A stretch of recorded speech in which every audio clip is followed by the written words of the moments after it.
Yesterday, on the topic of poverty, Congressman Ryan spoke.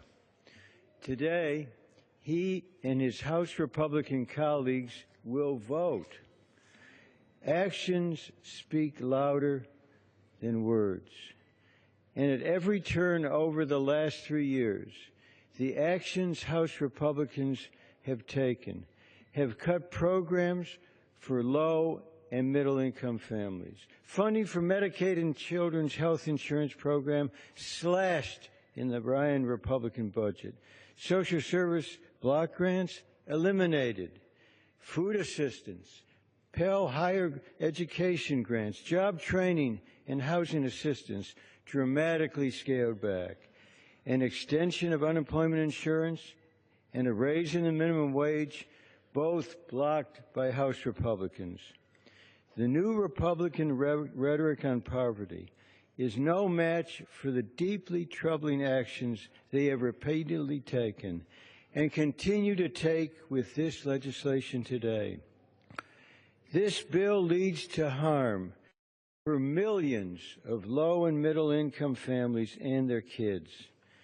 It completely ignores the need to extend the 2017 expiration of the expanded refundable portion of the child tax credit, which, if allowed to occur, would push 12 million people, including 6 million children, into poverty or deeper into poverty, according to the Center on Budget and Policy Priorities.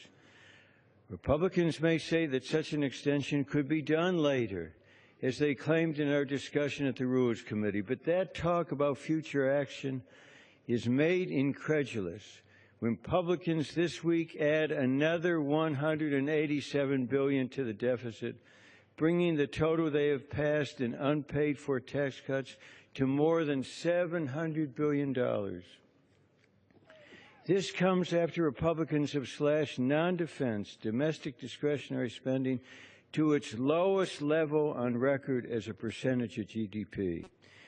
In contrast, this bill expands and makes permanent the availability of the child tax credit to many new upper middle income families whose incomes are too high to qualify under current law. Under this legislation, a married couple making $160,000 with 2 kids would get an additional $2,200 in their 2018 tax refund, according to the Center on Budget and Policy Priorities, while a single mother of 2 making $14,500 would see her refund cut by $1,750. But it gets still worse.